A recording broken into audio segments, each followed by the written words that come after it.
Hello lovelies, welcome back to my channel and welcome back to another video. Today's video is about misconceptions on cesarean section, and guys, we are blessed to have a midwife on this channel today. So guys, help me welcome my dear midwife and a colleague at work. She's in the person of Nana Pia and Primp, and she's a celebrity midwife, and she's the mother of a celebrity too. Her child won cousin's baby this year edition, so she's a celebrity and a celebrity mom too. You see that? All right, and she's much expert in circumcisions too for both kids and adults. So we'll leave her handles and her contacts down below in the description box so you can check her out. And then if you want to do circumcision even for your husband, you just contact her. She'll come and have it done for you. Alright guys, so without much ado, we go straight to today's video. So kindly stay glued to your seat, don't go anywhere, and don't forget to subscribe to this channel and be part of this beautiful family. Also hit the notification bell so anytime I upload a video, you'll be the first to get it. Also like, share, comment down below at the comment section. Alright Nana, so you are welcome to this channel, and thanks so much for doing this video for me. God richly bless you. So we are going straight to the topic today, and it's all about misconceptions. You know, a lot of people have misconceptions about CS. Sometimes you know that there are situations or a lot of stuff that demands the cesarean section, but some people will say that my pastor, a whole lot of stuff. So I want our midwife to take us through and then clear those misconceptions on people. And then if you are pregnant and you are being asked to do the cesarean section, sometimes it's an emergency and you need it for the sake of your life and then the life of your baby as well. So our midwife is taking us through, then we know everything about cesarean section, what brings about it, the indications and everything about C-sections. Okay, so Nana, please, when we talk about cesarean section, like what is it at all? What is the cesarean section? Well, when we talk about cesarean section, we normally put it CS. So that cesarean section is a surgery. So I can put it this way: cesarean section is an incision to deliver a baby by incision through the abdomen into the uterus to deliver a baby. That's what CS is about. We would like to know, why do people undergo CS, or why are some pregnant women doctors ask them that maybe we are going to perform a CS on you or something. We just want to know why and what brings about this cesarean section. Okay, thank you so much. With cesarean section, a lot of people undergo cesarean section, and we have indications for cesarean section. It's not everyone who can deliver per vagina. That's the normal or the natural birth. Not everyone can undergo that. So other women, pregnant women, they are booked for CS. So before that, let me tell your viewers that we have types of CS. Okay. We have the elective CS, that is the planned or the booked CS. This one, because of your conditions during pregnancy, the doctor books you before your due dates. Okay. That is the planned or elective CS. Or booked CS. Okay. Then we also have the emergency CS. Okay. The emergency CS, nothing really popped up during your pregnancy time, but then during labor, due to one or two issues, we have to rush you to theater. Okay. So that is the emergency. So let's start with the indications. That will categorize you to be good for CS. The cesarean section. Yes. Okay. So with this, we can talk about the mother's condition.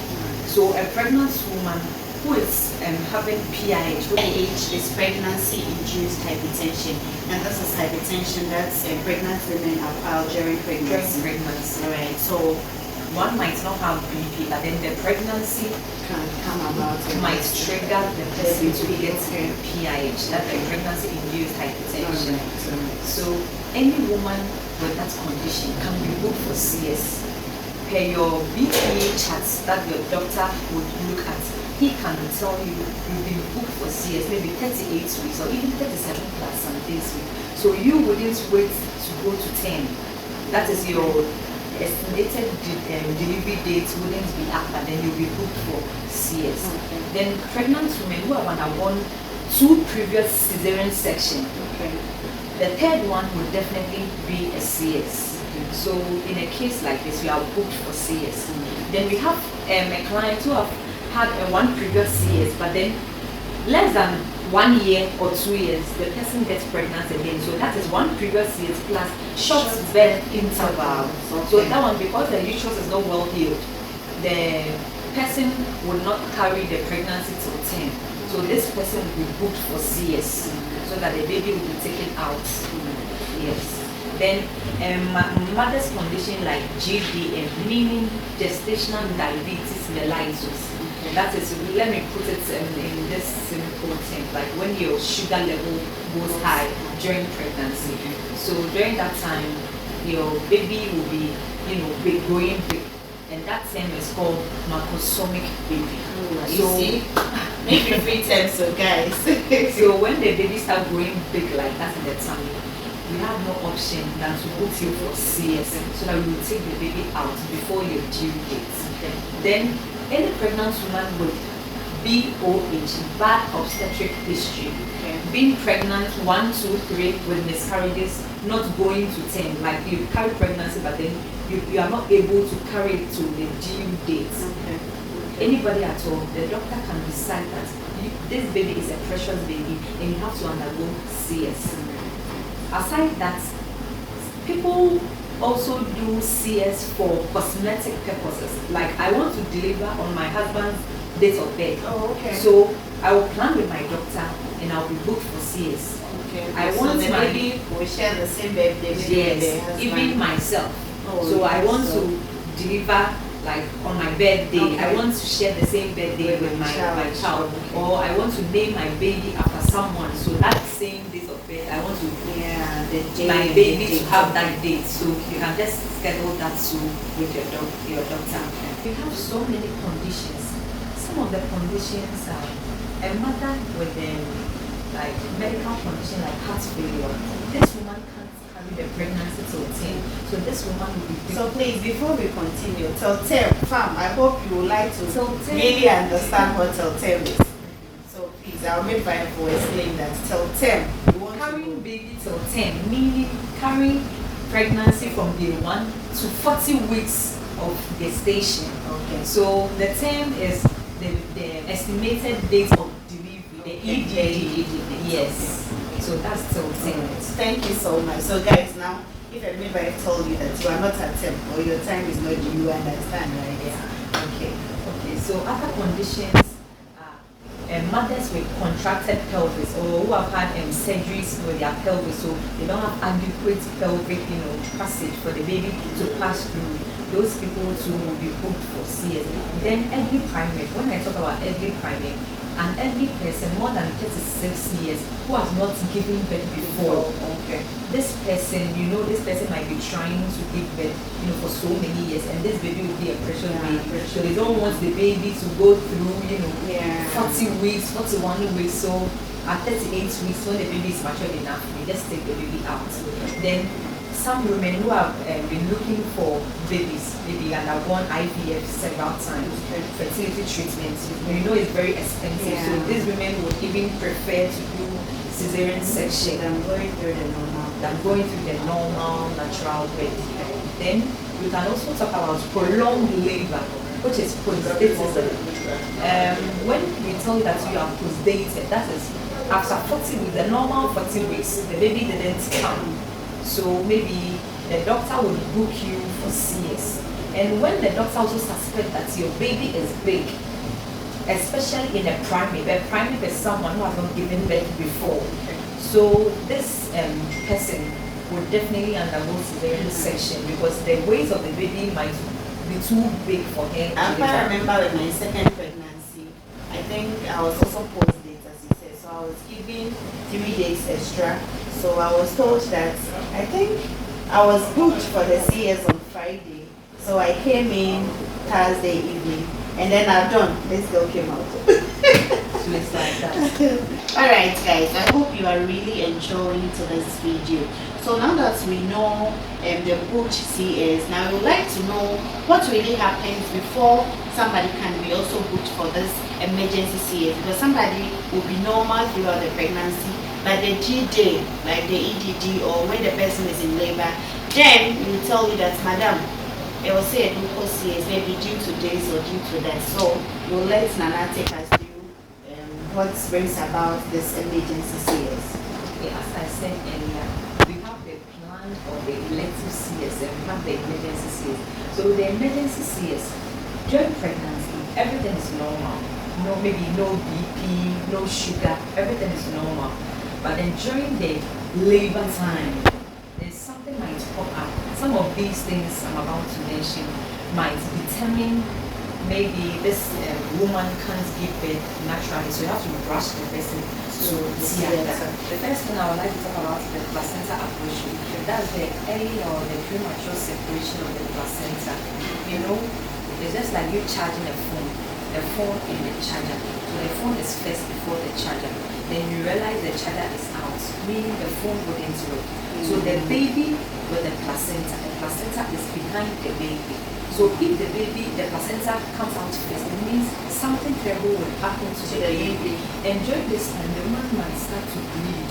But some, the bleeding you didn't even see. But then, when you notice, or with your clinical investigation, you notice that this is an abortion case, you don't waste much time. You just take the baby, the mother to theater, and you take the baby out. They can talk about uterine rupture.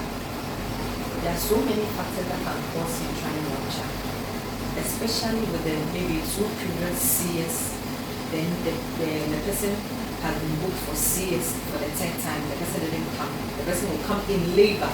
When you don't take care, this woman, the uterus might rupture. And when it ruptures like that, you lose the baby and even the mother. So it's a very terrible case. So in emergency CS, everything happens within a twinkle of an eye.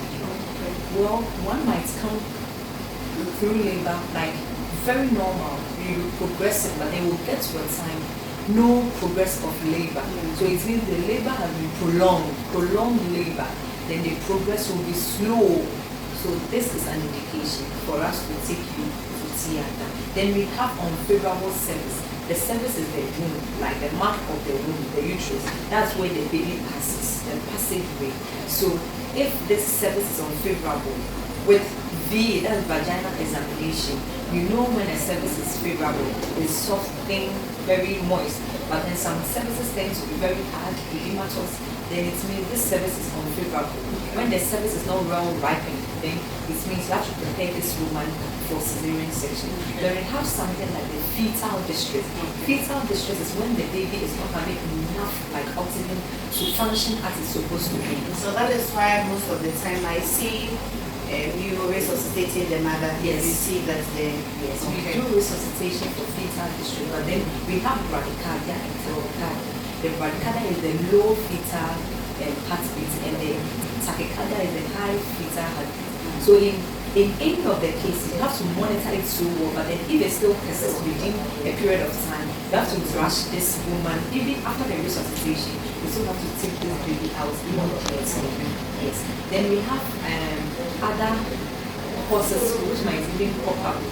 You might book someone for CS. The person will come in labor. It will tend to be emergency CS. You just have to rush the person. We have cord prolapse. When you do vaginal examination, instead of you locating the head of the baby, that's the cephalic presentation, you see the cord coming out first. You have to rush this woman to theater for cesarean section, or you might lose this baby. Then emergency CS, one factor that has been happening a lot is routine second twin. You see, in twin delivery, the first one mostly it happens to be cephalic. So the first one with the head coming. So mostly the first one will come out, but then the second one might present with other presentation, or anything at all. So after 30 minutes, the baby is not out. Even after all your manipulation is not coming, you just have to rush it to. These are are some of the indications that will make a woman undergo emergency CS. Thanks so much, Nana, for this. We will continue the same topic in our next video. Bye and see ya.